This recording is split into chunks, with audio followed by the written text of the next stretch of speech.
कहत कबीर सुनो भाई साधु यूट्यूब नितिन दास है, आप उस पर सर्च करके सत्संग सुन सकते हैं। 202 सत्संग गुरु जी ने उस मोबाइल में छोड़ रखे हैं। कहत कबीर सुनो भाई साधु यूट्यूब नितिन दास पर आप 1 नंबर 2 नंबर 3 नंबर ऐसे सीडी बाई सीडी सुन सकते हैं। आपके सारा खेल समझ में आएगा। ये मनुष्य शरीर क्यों मिला है, हम इसमें क्यों फंसे हुए हैं, इस माया के लोग में क्यों आए हैं, इस माया से दिल क्यों लगा बैठे, हमें सब कुछ पता चलेगा। और हमारा असली लोग कौन है, असली ढाल कौन है, हमें जाना कहाँ है, ये सब 202 सत्संग के द्वारा विस्तार से मिलेगा। हेलो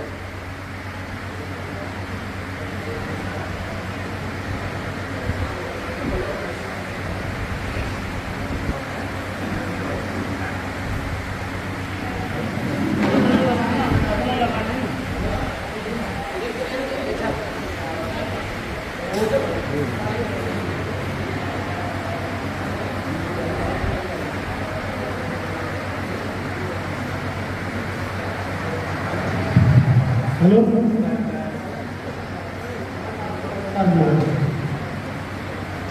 तो कहा है कहां से आया कहां है जाना, ढूंढ ले बंदे के छोड़ ठिकाना। हम विचार करना चाहिए, विवेक लगाना चाहिए कहां से हम आए हैं। ये हुक्म प्रधान जी पहलवान जी अकेडमी के कोच जी महाराज जी को माला अर्पण किया। इसी माला अर्पण पे आप तालियां का स्वागत करें।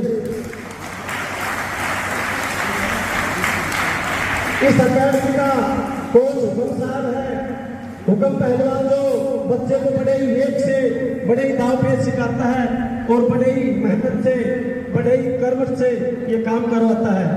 तो कहा है कहां से आए कहां है जाना, ढूंढ ले बंदे के ठोर ठिकाना। कहा है 184 खत्म हो गई। हेलो हेलो हेलो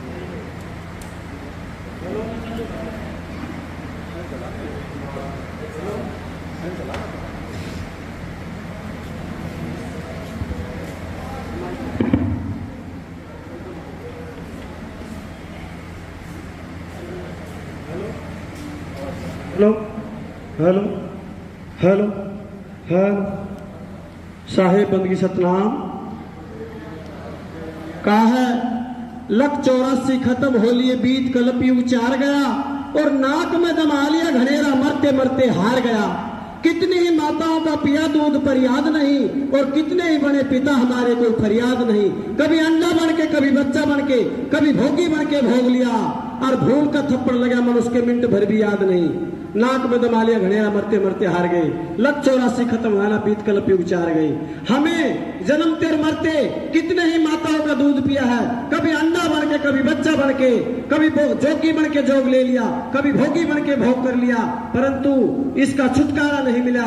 ये जीव जो इस काया रूपी में फंसा हुआ है, इसका भेद बताने के लिए तत्वदर्शी संत सतगुरु शब्द भेदी शब्द पारखी नितिन साहेब जी आज पूरे भूमंडल पे पूरे भारत पे भ्रमण करते करते आपके समक्ष पहुंचे हैं। इनको आप ध्यान से सुने, ये एक एक बात को आपको खोल के समझाएंगे। और आपने अगर इसी जन्म में इस जन्म मरण के चक्कर में फंसने से मिटना है, नहीं जाना है, इस काया रूपी बंधन को तोड़ना है। कभी भैंस सिंदावर मक्खी मच्छर जैया ततैया हाथी घोड़ा बिच्छू ये नहीं बनना है, नरक में नहीं जाना है, तो साधु संतों की बात पे विचार करना चाहिए, साधु संतों की बातों को सुनना चाहिए। ये केवल और केवल एक मनुष्य शरीर आपके एक बार मिला है, सिर्फ और सिर्फ संतों के ज्ञान को समझने के लिए, वास्तविक सत्य को समझने के लिए, उस आत्मज्ञान को समझने के लिए। अगर ये प्रेमी सज्जनों भगवत भक्तों अगर यूं ही गवा दिया तो हाथ में पल्ले और मियां मटकता डोले, हमारे हाथ पल्ले कुछ नहीं आएगा। इस मोहमाया के जाल में हम फंसते ही जा रहे हैं। हमें महल मकान पटड़ी अटारी नौकरी पैसा सब कुछ चाहिए, परंतु एक प्रभु का नाम नहीं चाहिए। जब हम कमाएंगे तो हम सबको अच्छे लगेंगे। कहते हैं जब तक बैल चले हरसी में अच्छा घेर चारा और बूढ़ा हो जब नाथ काट ले घर घर धक्के खाया। बुजुर्गों का कोई कहना नहीं मानता। क्यों नहीं मानता? कि वो कमाता नहीं, वो बुजुर्ग हो गया। हमें सब कुछ कमाई पे आधारित है। कमाने वाला बहुत अच्छा लगता है, आजा बेटा रोटी खा ले, सलाद खा, ये खा वो खा, क्योंकि वो कमा के लाता है। हमारे जीवन का यही बस एक ढंग है। अज्ञा आते हैं और नरक की जीवन जी के और फिर फंस के चले जाते हैं। ये काल का लोक है, हम इसमें फंसाए गए हैं। हम वास्तविक सत्य को नहीं जानते, और जिस दिन हम वास्तविक सत्य को जान लेंगे, इस संसार से हमारा मोह उठ जाएगा। क्योंकि आपने देखा होगा, सुना होगा, जिस जिस ऋषियों का मोह त्यागा है, जिसकी माया भागी है, उसको माया के बारे में जाना है, वो यहाँ से छोड़ छोड़ के चले गए हैं। रही सत्य भेद जानने की, अगर किसी को विवेक की गुरु मिल गया, पूर्ण गुरु मिल गया, उसको सत्य भेद बताया और यहाँ इस दलदल से वो निकल गया। तो हमें और आपको इस दलदल से इसी जन्म में निकलना होगा। आपकी ठाडे आदमी को देख लो, आपकी गरीब आदमी को देख लो, कोई भी सुखी नहीं है। कोई कैसे दुखी, कोई कैसे दुखी, क्यों दुखी है? कभी विचार किया? आप मोदी जी को पूछोगे, कहोगे कितने सुखी हो? नहीं नहीं नहीं, दिमाग खराब करते सब। कहने का मतलब कितना ही धन महल हवेली हो, सुख नहीं मिल सकता। क्यों? अब जिस चीज में सुख है वो हमें जाना ही नहीं। हम झूठी महामारी में लाग रहे हैं, ये कर ले, वो कर ले, वो कर ले, लेकिन हमें पता ही नहीं हमें करना क्या था, हम आए क्यों थे यहाँ। इससे तो अच्छा हम भैंस का बच्चा बन के पड़े थे, एक जगह वहीं सही थे। जब मनुष्य शरीर मिला है तो हमें विवेक जगाना पड़ेगा, ये बार बार नहीं मिलता। 184 भ्रम दियो और पोपे अटकिया है, और आपके पास ना पड़ो तो फिर 84 जाए। अगर आपकी बात नहीं बनी तो दोबारा 84 के शिकार हमें और आपको होना पड़ेगा। तो भगत जनों, विवेक की हंसों, आज से ही ये पढ़ लेना है, आपने सत्संग सुनना है और बड़े विवेक से सुनना है और रोजाना सुनना है। आज घर घर में मोबाइल है, आज घर घर में यूट्यूब है, आप वगैरह वगैरह देखते हो। एक सिर्फ आधा घंटा, 20 मिनट, 5 मिनट, 10 मिनट आप संत का सत्संग भी सुना करो, ताकि हमें पता चले कि हम कहाँ के वासी हैं और कहाँ भेज दिए गए हैं। जैसे कि एक काला पानी की जो सजा होती है, वो यहाँ उग्रवादी को काला पानी भेज दिया जाता है, वहां जाके अपना वो घर बसाता है, अपना सारा काम करता है, और उसको कोई जाके बुजुर्ग ये कहे ये तेरा घर नहीं है, कहीं नहीं नहीं मैं तो यहीं जन्मा था, मेरे बेटा हुआ, मेरे पोता हुआ, मैं तो यहीं का हूं। अरे तू यहीं का नहीं है, तू भारत का है, तू इन देशों का है, तुझे तो भेज दिया गया था, तू अपना घर समझ बैठा। ठीक इस प्रकार जैसे हम कपड़े बदलते हैं रोजाना, इसी प्रकार ये जीवात्मा जो है ये शरीर को बदलती है। जैसे हम पुराने कपड़े को त्याग कर नया वस्त्र धारण कर लेते हैं, इसी प्रकार ये जीवड़ा जो है, ये जीवात्मा है, ये बार बार कपड़े बदलती है। ऐसा क्या काम करे जो बार बार ये कपड़ा ना बदले? अपने वास्तविक स्वरूप में जहां के थे वहां चले जाएं, जहां परम आनंद था, जहां दुख और सुख का कोई काम नहीं था। एक आनंद होता है, वो क्षण भंगुर होता है, एक परम आनंद होता है। तो हम परम आनंद के थे और हम आनंद में फंस गए, वो भी नकली में। तो मैं ज्यादा ना कहते हुए मेरी बातों को अच्छी तरीके से आप गहराई से लेकर समझें। और आपके सामने जो संत बैठे हुए हैं, ये कोई सहज संत नहीं है, नहीं ये लोग कहते हैं अवतार फलाना धिकड़ा, वो भी नहीं है।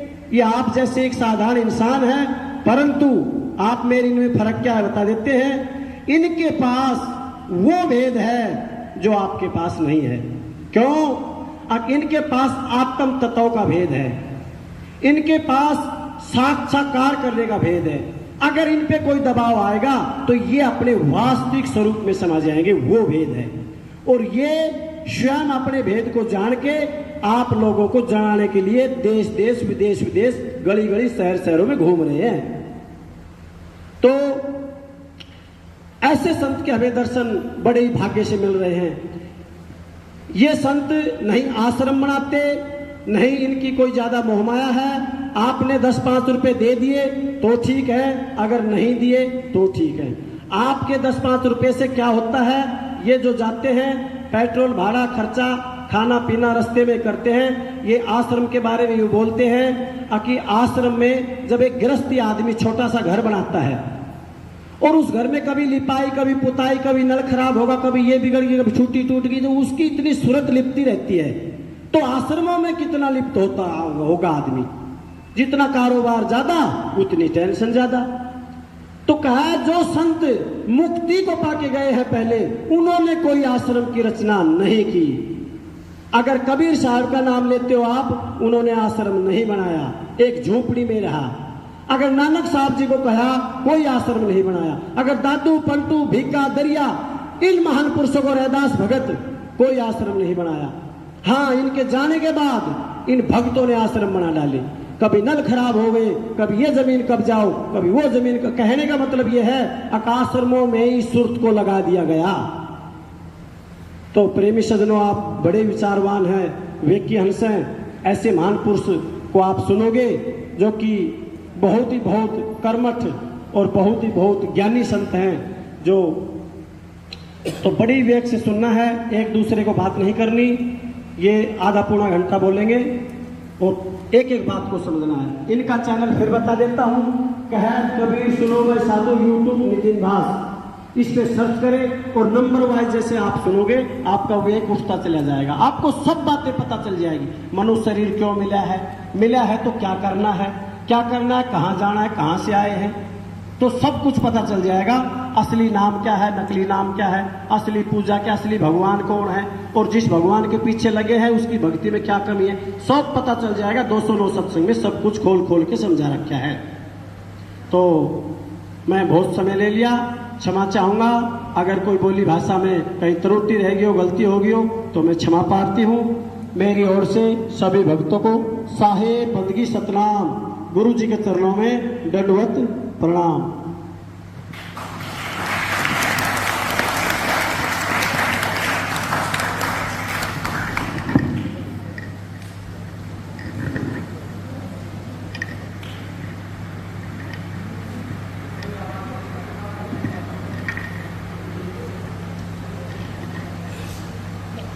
साहिब बंदगी सतनाम, नमस्कार।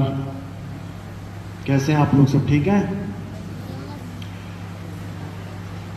तो मैं अपने बारे में बता दूं पहले आपको। मेरा नाम नितिन दास है और मेरा जन्म स्थान पंजाब है। नंगल डैम का नाम सुना है? नंगल डैम, भाखड़ा नंगल डैम अब सुना होगा। तो नंगल डैम, नंगल सिटी में मेरा जन्म स्थान है वो। और मैं कबीर पंथ में एक संत हैं, एक साधु हूँ, और हम भ्रमण करते हैं पूरे भारत में, विदेशों में भी जाते हैं। और जो हमारा प्रचार है वो सत्य सनातन धर्म का प्रचार है। सत्य सनातन धर्म का नाम सुना है? सुना है? सनातन धर्म, कौन कौन सनातन धर्म वाले हाथ खड़े करो। सनातन धर्म वाले। और हिंदू धर्म वाले कौन है? हिंदू कौन है? हिंदू सारे हैं, सनातन वाले कम है थोड़े। हिंदू और सनातन एक होता है कि अलग अलग है? कौन कहता है एक है? हाथ खड़े करो। हिंदू और सनातन धर्म एक है क्या? किसको लगता है एक है? हाथ खड़े करो। बहुत कम लोग हैं। किसको लगता है अलग अलग है? हिंदू और सनातन धर्म अलग अलग है? समझ लो, हम लोग प्रचार करते हैं सत्य सनातन धर्म का। सत्य सनातन धर्म का मतलब पता है किसी को? सनातन का क्या मतलब होता है? सनातन का मतलब क्या है? किसी को पता है? नहीं पता है? चलो आज आपको बताएंगे सनातन का मतलब क्या होता है। जैसे कोई आदमी जिसको एक्टिंग करनी नहीं आती है, क्या वो कभी एक्टर हो सकता है? नहीं हो सकता। जिसको पढ़ाई लिखाई ना होती हो, क्या वो पढ़ा लिखा इंसान कहला सकता है? जिसको विज्ञान के बारे में ABCD नहीं पता, क्या वो वैज्ञानिक कहला सकता है? इसी प्रकार अगर किसी को सनातन के बारे में ना पता हो तो क्या वो सनातनी कहला सकता है? तो तुम्हें सनातन के बारे में पता है? हाथ खड़ा करो, किसे पता है? किसी को नहीं पता तो आप सनातनी भी नहीं कहला सकते। अब कभी मत कहना कि हम सनातनी हैं। यानी कि वो आदमी जिसको एक्टिंग नहीं आ रही, वो सबको कहता फिर रहा है कि मैं तो एक्टर हूं। जिसके पास पैसा है ही नहीं, वो कह रहा है मैं तो करोड़पति हूं। ऐसा हो सकता है क्या? नहीं हो सकता। अब सनातन क्या होता है उसको समझ लो, उसके बाद तुम्हें समझ में आएगा कि सनातन और हिंदू ये दोनों एक हैं या अलग अलग हैं, तभी समझ में आएगा। अंडर ग्रेजुएट का नाम सुना है कभी? अंडर ग्रेजुएट और एक होता है ग्रेजुएट। ग्रेजुएट वो होता है जिसने बीए पास कर ली हो, बीए चला गया, एमए चला गया, पोस्ट ग्रेजुएट। एक होता है अंडर ग्रेजुएट जो 10वीं 12वीं वाले होते हैं, जो कभी कॉलेज में एडमिशन ही लिया, जिन्होंने पास ही नहीं कर पाए बेचारे। तो अंडर ग्रेजुएट और ग्रेजुएट दोनों में ग्रेजुएट वर्ड आ रहा है, लेकिन एक का मतलब है कि ग्रेजुएशन से कम, यानी कॉलेज कभी नहीं गया, एक का मतलब है कॉलेज चला गया। बस ऐसे ही समझो कि एक हिंदू है और एक सनातनी है दोनों एक ही लाइन में। ग्रेजुएशन वाला भी तो 10वीं 12वीं करके ही जाएगा कॉलेज, जाएगा ना। जैसे एक डॉक्टर, एक इंजीनियर, एक साइंटिस्ट भी किसी ना किसी दिन एलकेजी में, यूकेजी में पहली, दूसरी, तीसरी, चौथी, पांचवी करके आगे बढ़ गया, तो वो आगे बढ़ गया, अब उसको कोई अंडर ग्रेजुएट नहीं कहेगा। इसी प्रकार एक सनातनी क्या होता है, जो हिंदू धर्म से उठते उठते उठते उठते आगे बढ़ जाए, हिंदू धर्म से आगे बढ़ जाए, वो सनातनी कहलाता है। जिसको कह दो तुम हाई क्लास में चला गया, हायर स्टडीज के लिए। एक होता है नॉर्मल स्टडीज, जैसे गांव में, शहरों में 5वीं 8वीं 10वीं 12वीं। एक होता है विदेश गया पढ़ने, एक होता है विदेश गया पढ़ने, क्या करने? हायर स्टडीज के लिए, उच्च शिक्षा। तो सनातनी और हिंदू में क्या फर्क होता है, अच्छे से समझ लो, आगे भविष्य में काम आएगा तुम्हारे। जैसे आज मैंने पूछा क्या होता है सनातनी और तुम्हारा हाथ खड़ा नहीं हुआ, अगली बार ऐसा नहीं होना चाहिए, क्योंकि जब तुम हिंदू धर्म में, सनातन धर्म में हो, तो तुम्हें पता होना चाहिए कि हिंदू क्या होता है, सनातन क्या होता है। अब समझ लो सबसे पहले हिंदू क्या होता है। हिंदू धर्म का मतलब होता है कि हिंदू देवी देवताओं की पूजा करने वाले को हिंदू कहते हैं। कौन कौन से हिंदू देवी देवता हैं? कौन? ब्रह्मा जी, विष्णु जी, शंकर जी। अभी कांवड़ चली थी ना, कौन कौन गया था कांवड़ लेने? कौन कौन गया था? पहलवान तो जाते हैं 50-50 100-100 किलो की कांवड़ उठा के, यूट्यूब भर जाता है कांवड़ में। तो देखा ना यूट्यूब पे शॉर्ट्स, 150 किलो की कांवड़, 200 किलो की कांवड़। किसने कहा ये कांवड़ उठाने को? भोले शंकर ने कभी कांवड़ ना उठाई, ना ही कभी नंदी ने कांवड़ उठाई। भोले शंकर का संदेश तो कुछ और है, जो तुम उनका चित्र देख के भी समझ सकते हो कि वो क्या कह रहे हैं। क्या करते हैं भोले शंकर? क्या करते हैं? चित्रों में देखा ना, क्या लगा के बैठे हैं? समाधि। भोले शंकर का संदेश क्या है कि समाधिष्ट हो जाओ, समाधि लगाओ। ये कावड़ जाके ले जाके वहां एक्सीडेंट में मर जाओ, फिर गांव में खबर आएगी तुम्हारा लड़का तो चला गया। अच्छा हुआ कि बुरा हुआ? बुरा हुआ। हरियाणा में 25 लड़के मर गए थे एक ही गांव के कावड़ में, पता है ना? कहां पे? झज्जर में, महेंद्रगढ़ में। तो उनके दिलों पे क्या बीती होगी सोचो, जिस गांव के 25 छोरे जवान लड़के मर जाएं, कितने दिन तो वहां दिया ना जला होगा, खाना ना खाया होगा लोगों ने। और क्या बोल के जाते हैं? अकाल मृत्यु वो मरे जो काम करे चंडाल का, और काल उसका क्या बिगाड़े जो भगत है महाकाल का। तो 25 लोग का तो बिगाड़ दिया काल ने एक ही गांव के, और बाकी हजारों के हिसाब से मरते, तुम्हारे तक खबर नहीं पहुंचती। कितने गंगा में बह जाते कावड़ लेते लेते, भगदड़ आई मरे, पता नहीं कौन कौन बह गया, किसी का आता पता नहीं। कितने ट्रकों से कुचल के मर जाते हैं, बाइकों से मर जाते हैं, कोई गांजा पी के कहीं ट्रेन के आगे खड़ा हो जाता है जाके। इतनी दुर्गति होती है, क्यों? केवल अज्ञानतावश, केवल अज्ञानतावश। हमें पता ही नहीं है हमने करना क्या है, क्योंकि हमें कोई बता ही नहीं रहा। तो समझ लो हिंदू धर्म क्या होता है? जो देवी देवताओं की पूजा करे, यानी शरीरों की पूजा करे। ब्रह्मा जी का शरीर, विष्णु जी का शरीर, शंकर जी का शरीर, पवन देव, शनि देव, ये देव, वो देव, सब के सब हिंदू हैं। अब सनातनी क्या है? सनातनी वो होता है जो उस देव की पूजा करे जिसका कोई आदि और अंत ही ना हो, यानी वो ना तो कभी पैदा हो ना ही वो कभी मरे। कौन है वो? जिसका कभी जन्म नहीं होता, कभी मरती नहीं, जिसको अग्नि जला नहीं सकती, वायु सुखा नहीं सकती, जिसको शस्त्र काट नहीं सकता। कौन है वो? आत्मा। ये कौन सा भगवान है? फोटो देखी कभी इस भगवान की? किसी मंदिर में गए, कोई आत्मा की मूर्ति लगी हो वहां पे और तुम आत्मा की पूजा कर रहे हो? कोई मूर्ति है आत्मा की? आत्मा कहां है?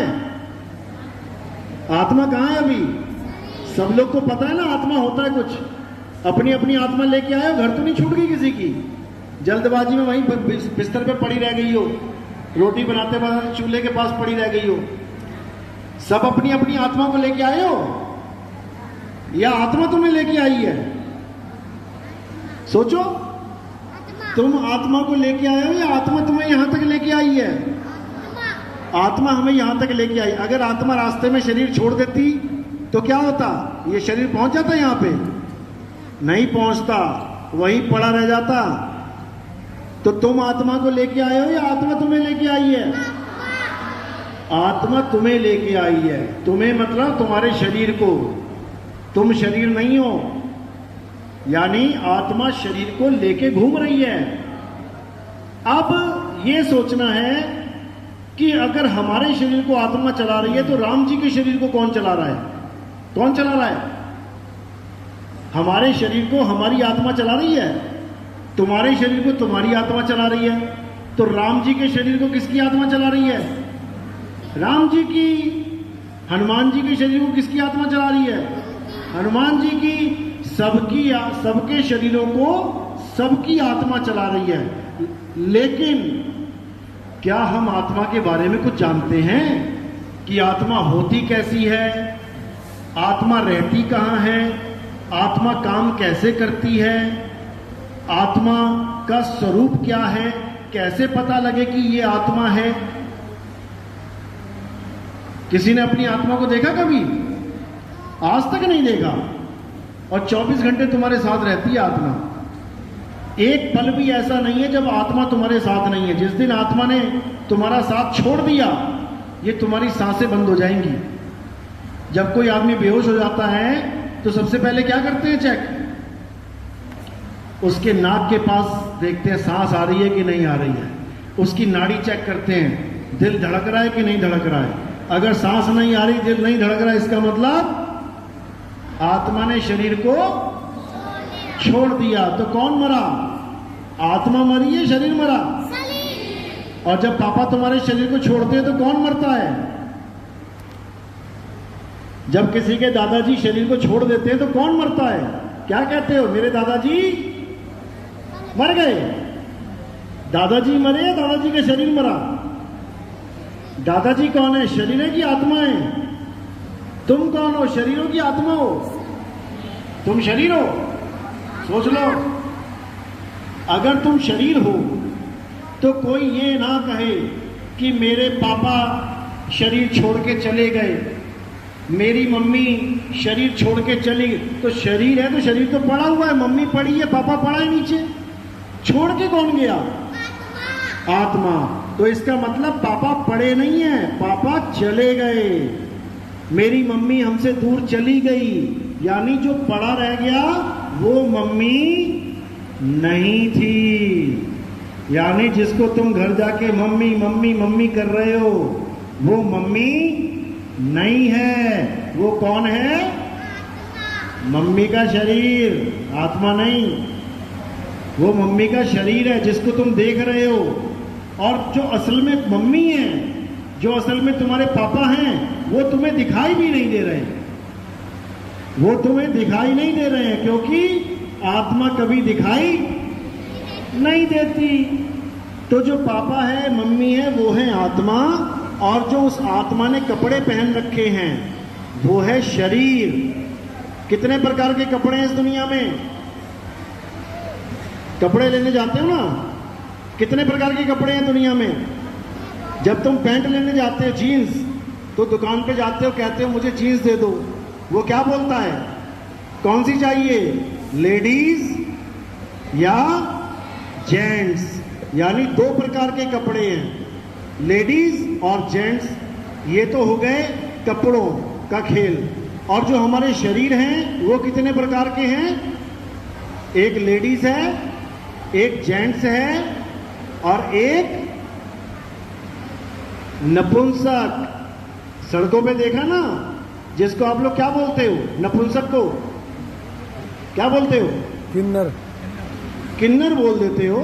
सड़कों पे मांगने आते हैं, या किसी के बच्चा हुआ गांव में तो तालियां बजा बजा के मांगेंगे। वो भी एक शरीर है, लेकिन ना तो वो आदमी का शरीर है ना वो औरत का शरीर है, यानी तीसरे नंबर का शरीर है, स्त्री, पुरुष, नपुंसक। तो ये जो शरीर हैं, इन सबको चलाने वाली आत्मा है, और वो आत्मा अजर, अमर, अविनाशी है। उसका ना तो कभी जन्म होता है और ना ही उसकी कभी मृत्यु होती है। अब जो सनातनी होता है, सनातनी, वो कौन है? जो उस आत्मा की पूजा करे, जो उस आत्म देव को पूजे। तो सबसे बड़ा सनातनी कौन है जिसने आत्मा के बारे में सबसे ज्यादा बताया? वो है कृष्ण जी। आप कृष्ण जी की गीता पढ़ोगे, उसमें कृष्ण जी ने क्या समझाया? हे अर्जुन, ये आत्मा अजन्मा है, नित्य है, शाश्वत है, पुरातन है। ये आत्मा ही सत्य सनातन है। नैनम छिंदंती शस्त्राणी, नैनम दहती पावका, न चैनम क्लोदंतापे, न शोषती मारुता।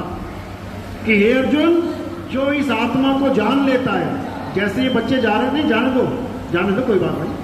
अब ये बच्चे जो जा रहे हैं, इनके लिए इस ज्ञान का कोई मतलब नहीं है।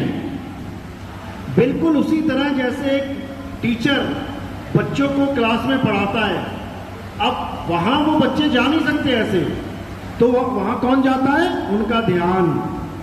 यानी क्लास में बैठे हैं, टीचर भी दिखाई दे रहा है, ब्लैक बोर्ड भी दिख रहा है, चौक भी चल रही है, लेकिन ध्यान कहाँ है? खेल में। मैं जाके क्रिकेट खेलूंगा, मैं कंचे खेलूंगा, मैं खेतों में घूमूंगा, आम तोड़ने जाऊंगा। तो पूरा साल वो बेचारा क्लास में बैठा हुआ भी बाहर रहता है। तो वो क्या होगा लास्ट में? पास होगा कि फेल? फेल होगा।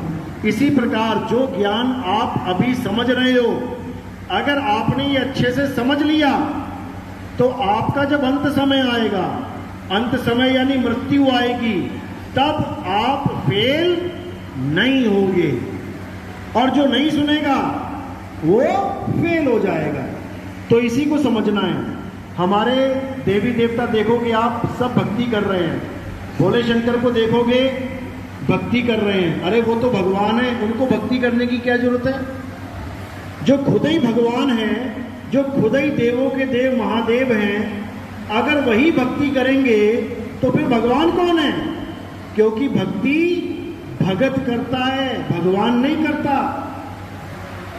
भक्ति कौन करता है? भगत करता है। भगवान को भक्ति करने की क्या जरूरत है?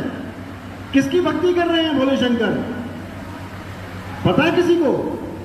भोले शंकर कैलाश पर्वत पे बैठ के भक्ति कर रहे हैं, युगों युग बीत जाते हैं, आखिर वो किसकी भक्ति कर रहे हैं? कभी सोचा है? नहीं सोचा?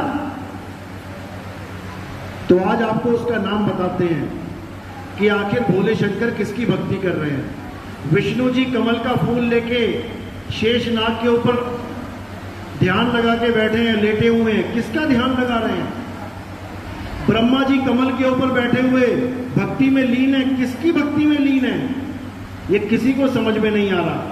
पंडित जी से पूछोगे तो वो बताएंगे ब्रह्मा विष्णु की कर रहे हैं, विष्णु शंकर जी की कर रहे हैं, शंकर ब्रह्मा की कर रहे हैं। यानी तीनों के चक्कर में उलझा देंगे। जबकि ऐसा बिल्कुल नहीं है। भक्ति करने का मतलब होता है किसी को प्राप्त करना। अगर भोले शंकर को राम जी विष्णु जी की जरूरत है तो वहां उसके लोक में चले जाएंगे बात करने, भक्ति करने की क्या जरूरत है। भक्ति का मतलब होता है प्राप्ति करना। जैसे कोई राक्षस बैठा है और भक्ति कर रहा है, ओम नमः शिवाय, ओम नमः, अब यानी वो चाहता है कि कोई मिले उसे आगे, तो वो किसको चाहता है? शंकर जी को चाहता है। जैसे ही शंकर जी प्रकट हो गए तो उसकी भक्ति पूरी हो गई। लेकिन शंकर जी किसको प्रकट करना चाहते हैं? उसका नाम है अलख निरंजन। किसने नाम सुना अलख निरंजन? किस किसने सुना है? अलख निरंजन सबने सुना है? सभी ने सुना होगा। ऐसा कोई है ही नहीं हिंदू धर्म में जिसने अलख निरंजन का नाम नहीं सुना। अब ये है कौन? ये है कौन? क्या इसकी फोटो देखी किसी ने? राम जी की देख लोगे, श्याम जी की देख लोगे, हनुमान जी की देख लोगे, सारे देवी देवताओं की देख लोगे, लेकिन कभी दुकान पे जाके कहना दुकानदार से, भैया अलख निरंजन की फोटो दे दो, वो कहेगा भाई ये कौन है? नाम उसने भी सुना होगा, लेकिन वो तुम्हें कभी फोटो नहीं दे सकता अलख निरंजन की। क्योंकि जैसे आत्मा नहीं दिखाई देती वैसे ही अलख निरंजन भी दिखाई नहीं देता। अब इन दोनों में जो दिखाई नहीं देते, इन दोनों में जो भेद है, अगर वो तुम्हें पता है तो तुम कभी अलख निरंजन के जाल में नहीं फंसोगे। अलख निरंजन भी दिखाई नहीं देता, आत्मा भी दिखाई नहीं देती, लेकिन अगर तुम्हें दोनों का भेद पता है तब तुम बच सकते हो। तो अलख निरंजन के पुजारी बिल्कुल अलग होते हैं और आत्मा के पुजारी बिल्कुल अलग होते हैं। अलख निरंजन का मतलब समझ लो क्या है? उसका मतलब है मन। मन सुना कभी? मन किस किस के पास है? मन सबके पास है। कभी देखा मन कैसा होता है? लेकिन सुबह से लेकर शाम तक तुम किसके कहे पे काम करते हो? मन के कहे पे। अभी 4 आइटम रख देंगे ना तुम्हारे आगे, रसगुल्ला, ब्रेड, बिस्कुट, नमकीन, तो तुम सबसे पहले क्या उठाओगे? जो तुम्हें तुम्हारे मन को अच्छा लगता है। तुमसे पूछा जाए क्या खाने का मन कर रहा है, तुम कहोगे आज रसगुल्ले खाने का मन कर रहा है। तो ये मन है जो तुम्हें कह रहा है कि आज रसगुल्ला खाना है। तो तुम किसके गुलाम हो? किसके कहने पे चल रहे हो? मन के। अब इसी मन का खेल है सारा। सारी दुनिया इसी मन के कहे पे चल रही है। सुबह से लेके शाम तक, शाम से लेके रात तक तुम वही कर रहे हो जो मन कह रहा है। तुम्हारा मन कर रहा है गेम खेलूं, अब पापा की परवाह नहीं, माता की परवाह नहीं, घर की परवाह नहीं, पेट की परवाह नहीं, खाना खाया कि नहीं खाया, सुबह से शाम तक मोबाइल में गेम खेलोगे। क्यों? मन कर रहा है। यानी तुम किसके गुलाम हो गए? मन के। लेकिन तुमने मन को पता नहीं है, जाना नहीं है कि मन है क्या, लेकिन मन के गुलाम हो गए हो। अब इस मन को खत्म कौन करेगा? राम ने किसको खत्म किया था? रावण को। कृष्ण ने किसको खत्म किया था? कंस को। हिरण्यकश्यप को किसने खत्म किया था? नरसिंह अवतार ने। ऐसे ही कल्कि भगवान, कल्कि अवतार, नाम सुना है कल्कि अवतार? कौन है? विष्णु जी के 10वां अवतार। जिनकी तुम पूजा कर रहे हो वो विष्णु जी के अवतार बीत चुके हैं, वो जा चुके हैं। अब जो आने वाले हैं वो कौन है? कल्कि अवतार। तो वो क्यों आएंगे? कारण क्या है? राम के आने का कारण पता है, रावण को मारना। कृष्ण के आने का कारण पता है, कंस को मारना। कल्कि अवतार किसको मारेंगे आके? हैं? मन को। मन को मारेंगे। जिस मन ने तुम्हें गुलाम बना लिया है उसकी गुलामी से तुम्हें आजाद करवाएंगे। केजीएफ फिल्म देखी है? केजीएफ किस किसने देखी? उसमें किसी ने गुलाम बना लिया था ना मजदूरों को। सुबह से लेकर शाम तक बेचारे काम कर रहे हैं, ना दिहाड़ी मिल रही है ना कुछ मिल रहा, बस खाने को टूटी फूटी रोटी मिल जाती है और बेचारे गरीब के गरीब। तो कौन आ रहा है वहां पे छुड़ाने के लिए? तो ऐसे ही एक अवतार आएगा, विष्णु जी का 10वां अवतार, उसका नाम है कल्कि अवतार। और वो तुम्हें गुलामी से तुम्हारे सारे बंधन काट देगा और तुम्हें हमेशा के लिए आजाद कर देगा। लेकिन उसको आजाद करेगा जिसको लगे कि मैं गुलाम हूं। यहां तो सारे ही राजा बने पड़े हैं। अब इन बच्चों को बाहर भेजा, ये खुद गए या किसी ने भेजा? खुद गए। तुम नहीं चले गए खुद? किसने भेजा? मन ने। ये यहां बैठ भी नहीं सकते, इनका मन में उथल पुथल होने लगी। अरे नहीं नहीं नहीं नहीं, ये क्या बोल रहे हैं, मुझे सुनने में समझ में नहीं आ रहा। उठो उठो, चल बेटा उठ, बाहर जा, बाहर अच्छी हवा चल रही है, बाहर खेलेंगे, ये करेंगे वो करेंगे। किसने? मन ने। क्यों? क्योंकि वो नहीं चाहता कि कोई उसकी गुलामी से आजाद हो जाए। कोई नहीं चाहता कि उसका ग्राहक टूट जाए। तुम्हारी दुकान हो ना, तुम कभी नहीं चाहोगे मेरी दुकान का एक भी ग्राहक मेरी दुकान छोड़ के चला जाए। इसी प्रकार ये काल, ये मन, ये अलख निरंजन कभी नहीं चाहता कि एक भी जीव, एक भी बच्चा मेरे जाल से निकल जाए। तो वो क्या करता है? वो उसको सत्संग से ही बाहर निकाल देता है कि बाहर ले जाता हूं, सुन ही नहीं पाएगा कुछ भी, कभी समझ ही नहीं पाएगा कि मन होता क्या है। और कबीर साहब क्या कह रहे हैं? मन के हारे हार है और मन के जीते जीत। अगर तुमने इस मन को समझ लिया कि ये कैसे मुझे नचा रहा है। आज जेलों में देखो कितने लोग बंद हैं। पता क्यों बंद हैं? क्यों? क्योंकि उन्होंने अपने मन के कहे काम कर डाले। गुस्सा आया, लड़ाई झगड़ा हुआ, मन ने कहा गोली मार दे इसे, निकाला बंदूक, गोली मार दी। मन ने कहा पत्थर से सिर फोड़ दे, बिना सोचे समझे पत्थर उठाया, सिर फोड़ दिया। तो कहां चला गया? जेल में। अब रो रहा है बैठ के, अरे बाबूजी बड़ी गलती हो गई, पता नहीं कैसे बुद्धि भ्रष्ट हो गई, अरे सोचने समझने की ताकत खत्म हो गई, अरे पता नहीं क्यों कत्ल कर दिया मैंने। किसके कहे पे किया? मन के। तो जितना भी खेल है ये सब मन का खेल है। तुम्हें सुबह से शाम तक मन ही नचाता है। घर में बैठे बैठे एकदम उथल पुथल कर देगा, कहेगा नहीं बाहर चलो, पापा डांटेंगे, बाद में देखी जाएगी, पहले बाहर जा, पहले घूम के आ। तो इस मन के खेल को समझना है। ये मन के हारे ही हार है और मन के जीते ही जीत है। तो जो कल्कि अवतार आएंगे, सबको पता है, पूरे हिंदू धर्म को पता है कि कल्कि अवतार आएंगे। किसी भी बड़े से बड़े पंडित को पूछ लेना कि कल्कि अवतार मारेंगे किसे, राक्षस का भी तो नाम बता दो। अगर अवतार आएगा तो कुछ करने आएगा ना, किसको मारेगा आके? एक भी आदमी तुम्हें नहीं बता पाएगा कि किसको मारेगा, क्योंकि किसी को पता ही नहीं है कि इस बार राक्षस है कौन। और इस बार जो राक्षस है वो एक नहीं है, वो जितने शरीर हैं उतने ही राक्षस हैं, क्योंकि सबके अंदर मन बैठा है। सबके अंदर, इस शरीर के अंदर मन बैठा है। वही कली, कली नाम है उसका, कली,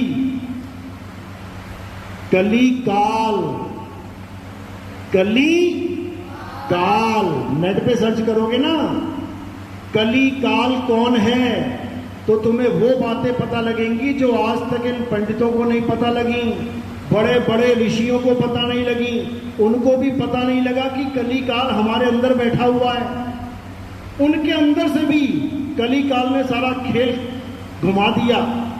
विष्णु जी को श्राप किसने दिया था? विष्णु जी को श्राप दिया था ना किसी ने, उसी के भगत ने। किसने दिया था?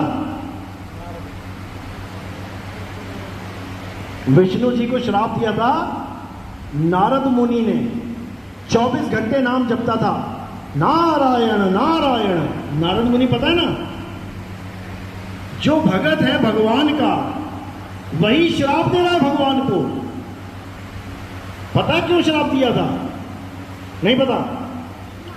नारद मुनि को अहंकार हो गया एक बार कि सबसे बड़ा सन्यासी मैं ही हूं। कैसे हो गया? विष्णु जी के पास गया, वो शैया पे लेटे हुए थे, अपना ध्यान में मगन थे, लक्ष्मी जी पैर दबा रही थी। तो नारद मुनि ने कहा, महाराज माया से तो आप भी नहीं बचे, देखो औरत बैठा रखी है साथ में, औरत रूप है माया का। तो विष्णु जी ने कहा, हाँ भाई ये बात तो सच है, तो बचा कौन है? तो नारद मुनि कहते, मैं बचाऊं ना, मेरे पास कोई लेडीज नहीं है, औरत नहीं है। तो विष्णु जी ने कहा, ठीक है भाई, बहुत अच्छी बात है, जाओ। जब वो वापस गया तो विष्णु जी ने एक लीला करी। लीला क्या करी? रास्ते में एक बहुत बड़ा महल बना दिया।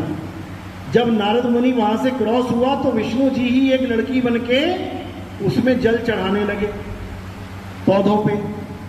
अब नारद मुनि ने लड़की को देखा और उसका मन विचलित हो गया। कहता, इतनी सुंदर लड़की, अरे आज तक कभी दिखाई क्यों नहीं दी ये? इतना प्यारा महल, इतनी बढ़िया राजकुमारी। सीधे पहुंच गया उसके पास। कहता, हे राजकुमारी, मैं तुम्हारे साथ शादी करना चाहता हूं। अब वो तो विष्णु जी है, लड़की बनके खड़े हैं वहां पे। वो कहते, भाई मैं तो उसके साथ शादी करूंगी जो इस दुनिया में सबसे सुंदर होगा, तू कहां सुंदर है? बड़ा चक्कर में पड़ जाता है। कहता, अब क्या किया जाए? वापस जाता है विष्णु जी के पास। क्यों? भगवान कुछ भी कर सकते हैं। तो विष्णु जी को बोलता है कि भैया भगवान जी, मुझे एक दिन के लिए अपना कपि रूप दे दो। कपि रूप यानी सुंदर रूप, सबसे सुंदर रूप विष्णु जी का। तो विष्णु जी ने कहा, तथास्तु। अब आया दिन, पहुंच गया स्वयंवर में। अब जैसे ही स्वयंवर में पहुंचा, जैसे ही खड़ा हो सामने, तो लड़कियां आए और उसको देख के हंस के आगे चली जाए। माला ना पहनाए उसको वो लड़की, वो राजकुमारी। एक बार हुआ, आगे चला गया, दूसरी बार हुआ और आगे चला गया, तीसरी बार हुआ, फिर उसको बोल ही दिया कि अरे बंदर तू क्यों छलांगे मार रहा है बार बार? पीछे से आगे आगे, आगे से और आगे खड़ा हो गया। ये स्वयंवर राजकुमारों का है, राजाओं का है, बंदरों का नहीं है। वो कहता, भाई बंदर? मैं कहां बंदर हूं, मैं तो कपि रूप विष्णु जी के रूप में खड़ा हूं। तो वहां पर विष्णु जी ने क्या किया था? उसको कपि यानी बंदर, कपि बंदर को भी कहते हैं, विष्णु जी ने बंदर का रूप दे दिया उसको। उसकी शक्ल बंदर जैसी हो गई। तो जब वो गया नदी पे और उसने अपना चेहरा देखा तो उसे बहुत गुस्सा आया और उसने वहीं जल लेके क्या बोला कि हे विष्णु, जैसे तूने मुझे स्त्री के लिए तड़पाया है, वैसे ही मैं तुझे श्राप देता हूं, तू भी स्त्री के लिए तड़पेगा।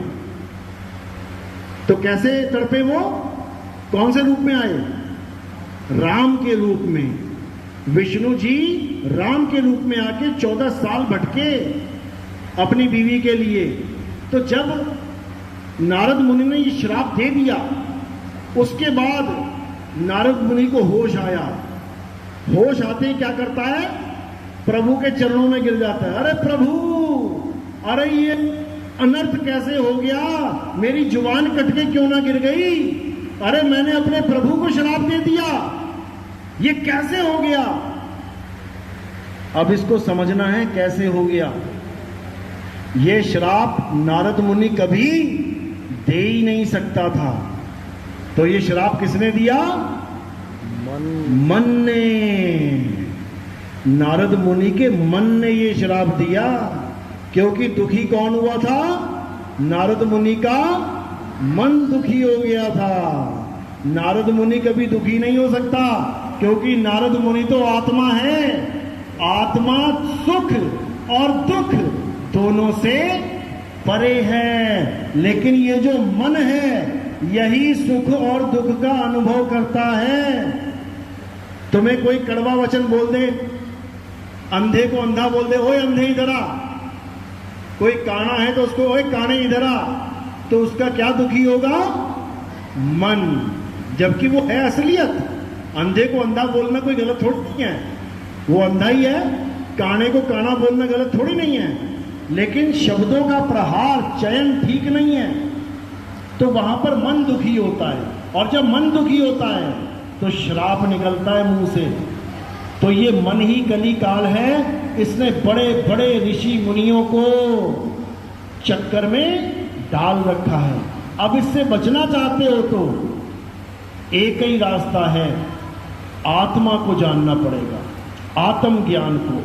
तो कबीर साहब समझा रहे हैं, जल में मीन प्यासी मोह देखत आवे हासी, आत्म ज्ञान बिना नर भटके कभी काबा कभी काशी। इस आत्मा के ज्ञान के ना होने के कारण लोग कहां भटक रहे हैं। कोई कांवड़ लेने के लिए भटक रहा है, पापा कहेंगे ना जा बेटा 5 किलोमीटर पैदल चला जा और सामान ले आ, कभी ना जाएगा। 5 किलोमीटर पैदल नहीं जा सकता, लेकिन 500 किलोमीटर पैदल चला जाएगा कांवड़ लेने, वो भी उठा के। ये मन का खेल इतना जबरदस्त है, समझ रहे हो। तो मन और आत्मा, इन दोनों के भेद को समझोगे तो तुम्हारा जन्म सफल हो जाएगा। जितने भी संत महात्मा हैं ये आत्मज्ञानी हैं, आत्मज्ञानी। कोई पत्थर की पूजा करने वाले ज्ञानी नहीं है ये कि पत्थर की पूजा करो भगवान मान के। अरे जो पत्थर टेढ़ा हो जाए, उठ ना सके, उसको तुम भगवान मान बैठे। भगवान ने तो पूरा पहाड़ उठा लिया एक उंगली से, पूरा पहाड़ उठा लिया एक उंगली से। वो भगवान कहलाने लायक है। और जो अपने आप को ही नहीं उठा पा रहा, एक मूर्ति को टेढ़ा कर दिया, ये अपने आप को उठा के दिखाए, उठा लेगी क्या? कितने दिन में उठा लेगी?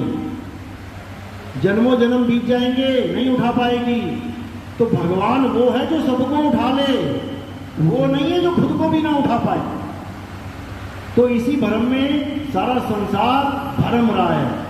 अब इस भ्रम को तोड़ना है और देवों के देव महादेव कौन?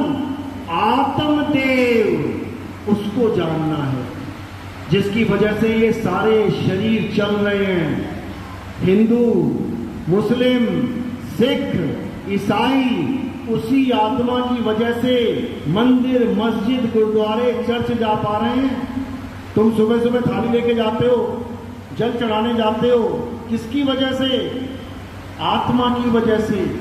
तो उस आत्मा को ही नहीं जान पाए जो तुम्हारे शरीर को लेके जा रही है, लेके आ रही है। जिस आत्मा की वजह से तुम्हारे मुंह से सारे मंत्र निकल रहे हैं, राम राम राम राम, हरे कृष्णा हरे राम, किसकी वजह से? आत्मा की वजह से। आत्मा शरीर को छोड़ दे, नाम लेके दिखाओ किसी भगवान का। हर काम आत्मा से हो रहा है। मंदिर बन रहा है आत्मा की वजह से।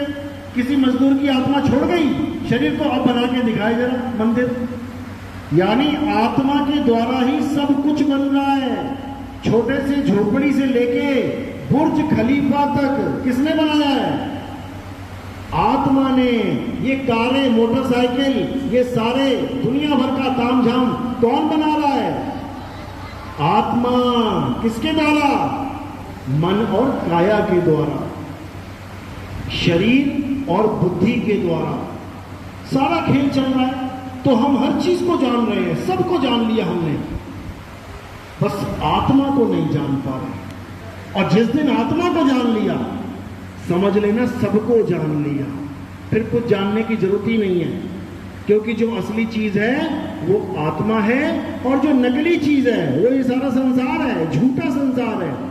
आज तुम करोड़पति हो, तुम्हें लग रहा है कि मैं करोड़पति हूं, अभी कल को ही क्या होगा? सारा बिजनेस ठप, शेयर मार्केट डाउन, कोरोना आ गया, सारे आ गए सड़क पे। आज करोड़पति, कल को रोडपति।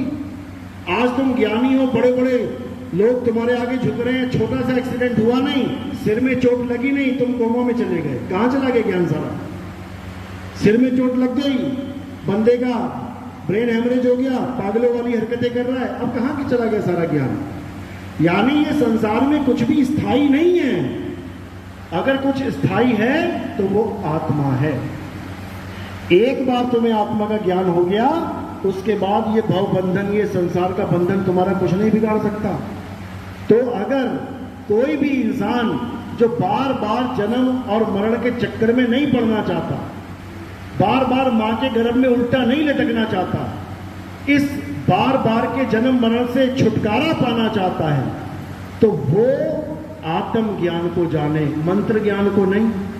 ये राम राम जपना, राधे राधे जपना, अल्लाह अकबर जपना, वाहिगुरु वाहिगुरु जपना, ये आत्म ज्ञान नहीं है भाई, ये मंत्र ज्ञान है। इंसानों ने बनाए ये मंत्र, हिंदी, पंजाबी, उर्दू, फारसी, ये सारी भाषाएं किसने बनाई? इंसानों ने बनाई हैं। ये सारे नाम लिखे हुए हैं, किसने बनाए? इंसानों ने बनाए हैं। अगर इंसान, आदि मानव, का खा गा गा चा छा चा टा ठा डा ये नहीं बनाता, ABCDEFG नहीं बनाता, तो तुम्हारे कौन से भगवान का नाम होता? तुम्हारा अपना भी कोई नाम ना होता। जैसे भैंसे देखते हो ना सड़क पे, 200 भैंसे जा रही हैं, अब कौन सा नाम, किसका नाम? 5000 भेड़े जा रही हैं, कौन सा नाम, किसका नाम? ऐसे ही ये सारे इंसान भी होते, लेकिन नाम किसी का ना होता, क्योंकि अक्षर ही नहीं होते। अक्षर ना होते तो तुम्हारा नाम ना होता, तुम्हारा नाम ना हो तो तुम्हारी जाति ना होती, क्योंकि नाम जाति के आधार पर रखा जाता है। अब तुम्हारी जाति का नाम ना होता तो तुम्हारा धर्म ना होता, तुम्हारे धर्म का नाम ना होता तो फिर क्या कोई भगवान ना होता। राम का रा कहां से लाते, श्याम का शाह कहां से लाते, अल्लाह का आ कहां से लाते, वाहिगुरु का वाह कहां से लाते? इन्हीं अक्षरों में से लेके आए हो, का खा गा चा छा जा। अगर ये अक्षर हटा दो तो सारे मंत्र साफ, सारे धर्म साफ, सारी जात पात साफ, सारे नाम खत्म। अब बताओ कौन भगवान है? सारा झगड़ा ही खत्म हो जाए, क्योंकि अल्लाह, वाहिगुरु, गॉड, राम इन्हीं अक्षरों में से निकाल निकाल के पकड़ा रखा है सबको। यानी अक्षर खत्म तो सारा झगड़ा खत्म। अब क्या बचा? अक्षर खत्म तो झगड़ा खत्म है, भगवान खत्म थोड़ी नहीं हो गया। अगर अक्षर नहीं थे, भगवान तब भी था। अक्षर नहीं रहेंगे, भगवान तब भी रहेगा। यानी वो आत्मा सदा थी, सदा है, सदा रहेगी। उस आत्मा को जानना है, ना कि इन नामों के पीछे लड़ना है। आज 1 मिनट का भरोसा नहीं है, कब हिंदू मुसलमान को कोई गाली दे दे, मुसलमान सिख को गाली दे दे, सिख ईसाई को कोई गाली दे दे। क्यों? केवल इन नामों के चक्कर में, केवल इन नाम के चक्कर में। पैसे के चक्कर में कोई गाली नहीं देगा। तुम हिंदू हो और मुसलमान ग्राहक आ गया, 20,000 का सामान लेके जा रहा है तुमसे, गाली दोगे क्या? बता दो मुझे, कोई गाली देगा? तो कट्टर से कट्टर हिंदू हो, उसको पता लग रहा है ये ग्राहक आया है 50,000 का माल लेके जा रहा है, जिसमें 20,000 का मुझे मुनाफा हो जाएगा, दे गाली जरा, देके दिखाए, देगा क्या? मुसलमान दुकानदार है, कोई हिंदू आ गया माल लेने, 2 लाख रुपए का माल ले रहा है, जिसमें 40,000 बच रहा है मुसलमान का, देके दिखाए गाली जरा, देगा क्या? कभी नहीं देगा, क्योंकि वहां पे पैसा आना है। पैसा ना आ रहा हो तो कट्टर दुश्मन है आपस में।